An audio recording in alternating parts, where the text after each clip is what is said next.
Yo, yo, yo, welcome to the channel, everybody. Today we're talking about South Africa, baby. Land of the Big Five, breathtaking landscapes, and, well, let's just say you gotta be careful out there. Look, I love my home country, but even I gotta admit, safety isn't always a given. But don't you worry your pretty little heads. We're here to give you the lowdown on how to stay safe while you're out there living your best life. Whether you're a seasoned adventurer or a newbie traveler, these tips will help you navigate South Africa like a pro and keep you out of trouble. Stick around, it's going to be informative, insightful, and maybe just a little bit funny. You know how we do it? Alright, let's start with the basics. Keeping your valuables safe. Now I know what you're thinking. Trevor, I'm not stupid, I know to keep my stuff close.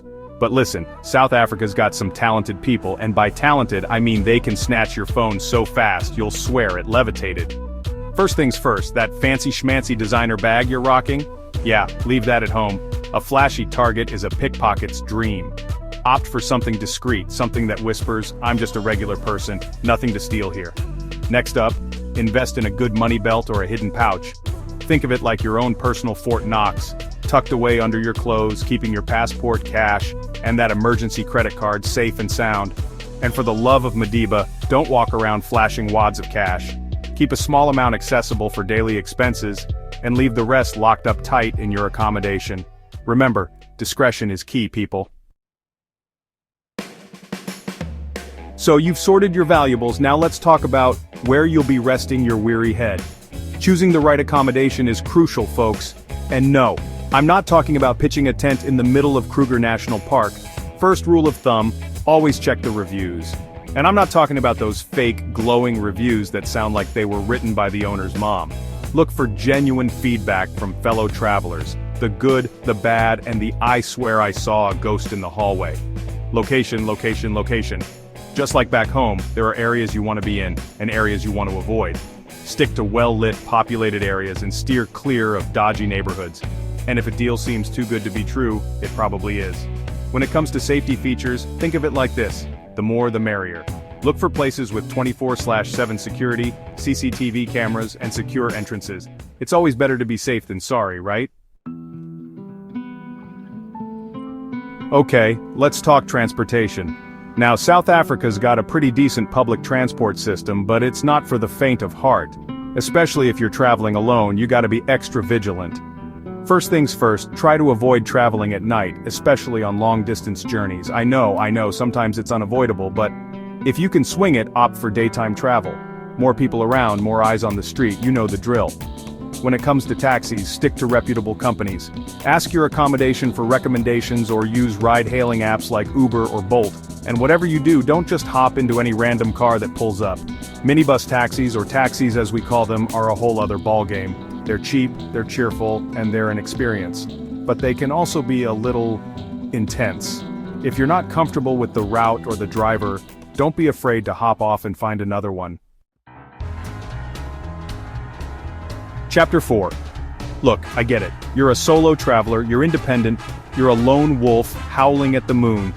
But even lone wolves check in with the pack every now and then, right? Before you embark on your South African adventure, make sure you leave a detailed itinerary with someone you trust back home.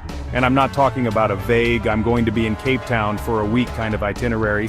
Give them the names and addresses of your accommodations, your flight details, your planned activities, the works. That way, if anything were to happen, someone knows where you are and what you're up to. And don't forget to check in regularly. A quick text, a phone call, a smoke signal, whatever works for you.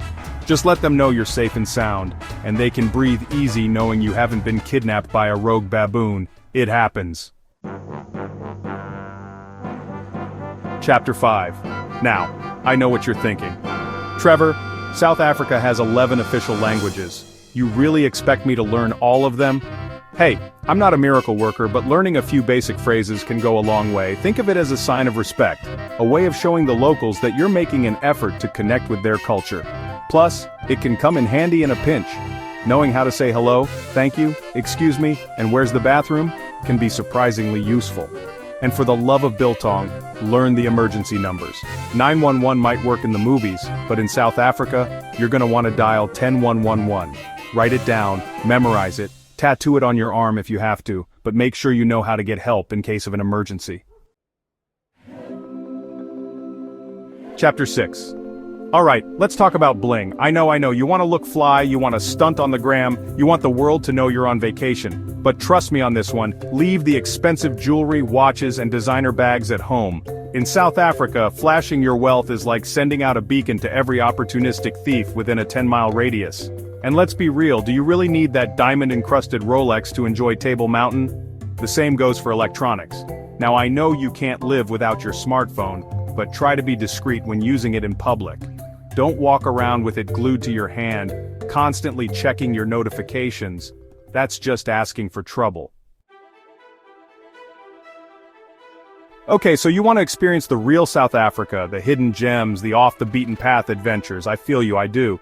But before you go full-on Indiana Jones, let's talk about tour operators. Look, there are some amazing tour companies in South Africa, offering everything from wildlife safaris to township tours to adrenaline-pumping adventures. But there are also some dodgy operators out there, the kind that will leave you stranded in the middle of nowhere with an empty wallet. Do your research, people. Read reviews, check their credentials, and make sure they're registered with the relevant tourism boards. A reputable tour operator will not only enhance your experience, but also prioritize your safety. Chapter 8. Trust your spidey senses. They won't steer you wrong. You know that little voice inside your head, the one that whispers, "Something's not right," when you walk into a dark alleyway? Yeah, that's your intuition, your built-in danger detector. And trust me, it's usually right. South Africa is generally a safe country, but like anywhere else in the world, there are areas and situations where you need to be extra vigilant. If a place feels sketchy, it probably is. If a person seems shady, they probably are. Don't ignore those gut feelings. And remember, it's always better to be safe than sorry. If you're feeling uneasy, remove yourself from the situation. Walk away, find a public place, call for help. Your safety is paramount, so don't be afraid to trust your instincts. Chapter 9. Hope for the best, prepare for the worst, just in case. Nobody wants to think about things going wrong on vacation, but let's be real, sometimes they do. That's why it's crucial to have a backup plan, just in case things go sideways. First things first, make sure you have copies of all your important documents: passport, visa, driver's license, the works. Keep them separate from the originals, preferably in a secure online storage service. Know the location of your country's embassy or consulate in South Africa. In case of a lost passport, a medical emergency, or any other unforeseen event, they're your go-to for assistance. And hey, while you're at it, why not learn a few basic self-defense moves? I'm not saying you need to become a black belt in Krav Maga, but knowing how to throw a punch or two can't hurt, right? Chapter 10. Travel Insurance. Adulting 101, but seriously, get it. Alright, let's talk about adulting, specifically the part where we talk about travel insurance. I know, it's not the most exciting topic, but trust me, it's important. Think of travel insurance as your safety net, your financial guardian angel, your protector against the unexpected. Because let's face it, life is unpredictable, and things happen. Bags get lost, flights get canceled, people get sick, and sometimes monkeys steal your sunglasses. It happened to a friend. Good travel insurance will cover you for a range of mishaps, from medical emergencies to theft to trip cancellations. It gives you peace of mind, knowing that you're financially protected if something goes wrong. So, before you jet off to South Africa, do yourself a favor and get travel insurance. It's better to have it and not need it than to need it and not have it. Trust me on this one. Outro: go forth and explore, safely of course. There you have it, folks. Your ultimate guide to staying safe while solo traveling in South Africa. Remember, a little bit of preparation and a healthy dose of common sense go a long way. South Africa is an incredible country with so much to offer, from its stunning landscapes to its vibrant culture to its warm and welcoming people. So, go forth, explore, have an adventure, and create memories that will last a lifetime. But most importantly, stay safe out there. And if you enjoyed these tips, don't forget to like, subscribe, and hit that notification bell for more travel shenanigans. Until next time, stay awesome.